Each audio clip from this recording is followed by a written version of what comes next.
Thank you so much, David. Thank you, Valley Performing Arts Center, for having David here. Thank you, whoever invented the slimming lectern.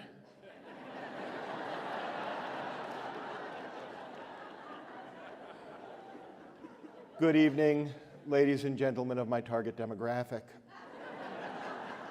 We are the only Jews in Schuylerville, New York. Everyone in Schuylerville knows we are the only Jews. So there is considerable confusion surrounding the great, well-decorated Christmas tree in our large, uncurtained living room. We are not very good Jews. After a childhood of envy toward her friends with their big, decorated trees and their wrapped presents, my mother has decided she is a grown-ass woman and can celebrate the holiday however she damn well pleases. So every year we pick out a tree, we set it up in the living room. My mother decorates it, my sister and I are in charge of tinsel. And every year she screams at me, "Strands, not clumps!" Presents wait under it for the 25th. My father is an atheist, but he believes in history and tradition. So he pulls the menorah out of the closet, and for 8 nights we turn our backs on my mother's secular celebration tree. And we go through baffling rituals. We don't always know what day Hanukkah starts, so we wind up burning extra candles to make lost time. He doesn't know the Hebrew. So as he lights the candles, he solemnly intones abracadabra, alakazam. We light the candles, we don't eat ham. By the 8th night, it becomes absurd. We will not eat it in a boat. We will not eat it with a goat. We will not eat the Gentiles' ham. We will not eat it l'chaim.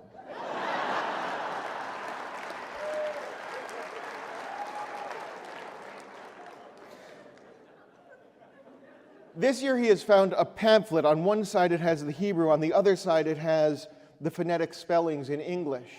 So we mouth incomprehensible words. Baruch atah Adonai, have a clue what I am saying. My sister and I ask him for an explanation of the holiday, and first he goes the traditional self-loathing anti-Semitic route. He says, we still celebrate because 5,000 years ago, one of us got a good deal on some lamp oil. And then he winces and shrugs as though he is forgiving himself for some minor slight committed against a college roommate whose nickname is remembered, but whose true name is melted into memory. And he tries to explain the holiday. It is utterly baffling. There are Maccabees who are inexplicably not Scottish.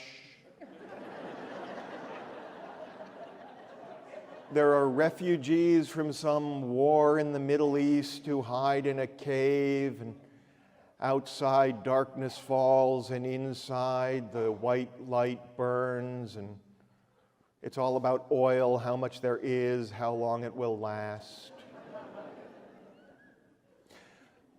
My sister is 13. She has a keenly refined sense of hypocrisy. She has figured out that religion has been at the root of many wars over the millennia. So any nod to any religion is an indication that my parents are not as committed to the peace movement as they would have everyone believe. She has figured out that Judeo-Christian traditions are steeped in patriarchal history and wrongs, so any nod to either of those traditions is an indication that my parents are not as committed to equal rights and feminism as they would have everyone believe. She has figured out that the gift-giving season is part of a corporate consumerist construct, so any exchange of presents is an indication that my parents are not as committed to global workers' rights as they would have everyone believe. I am 11. I like presents. I like days off from school, reading comic books in my pajamas for so long that the elasticized ankles leave rib marks in my pale winter flesh. Dustin Hoffdog, the great matted sheepdog mutt of my youth, believes that we are the best, most wonderful family that has ever lived, and that any food left outside the refrigerator is there for him. He is having a very happy, very gassy holiday season. The true miracle of the season lies in the fact that our house does not explode. This year there is an energy crisis. Words like OPEC and embargo on the news, words as meaningless to me as if they were in Hebrew. It's all about oil, how much there is, how long it will last. My father has bought an old pot-bellied stove at a local antiques market. He has had a handyman set it up in our living room, running stovepipe up to a hole in the chimney. He says it will save on the heating bill, and he is correct. Because when the stove is lit, it heats an area around itself 7 feet in diameter, an area that encompasses the thermostat.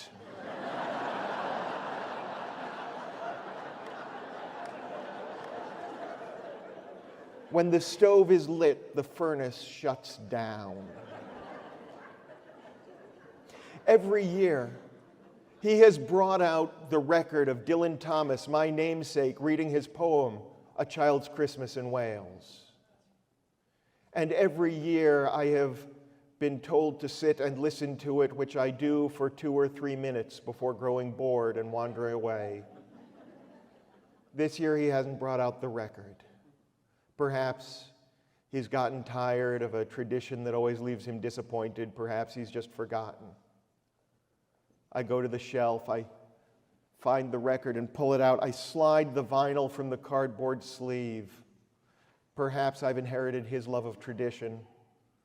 Perhaps I'm seeking parental approval. I put it on the turntable. I drop the needle. And the dead Welshman tells his childhood tales of snowballs thrown and melted long ago.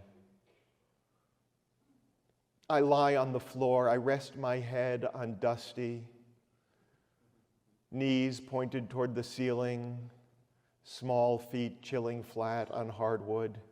The dog cranes around to snuffle me, petting me in his way. His breath smells of stolen latkes. And I listen to the salt-swept, sea-stained voice of the drunken Welshman. He speaks of candied cigarettes that unwrap to prove chocolate against his tongue. And I've had candied cigarettes, and they were always made of stiff bubble gum. So I think he's gotten it wrong, because I'm 11, and I know everything. But I don't. I don't know that as I listen, I am learning to love words and sentences and cadence. I don't know that I am learning to listen and learning to write. I don't know that I am freezing my own snow globe memories against future use. Outside, the white snow falls. Inside, the black disk turns. And here, in this cold and godless house, these are holy days. Thank you.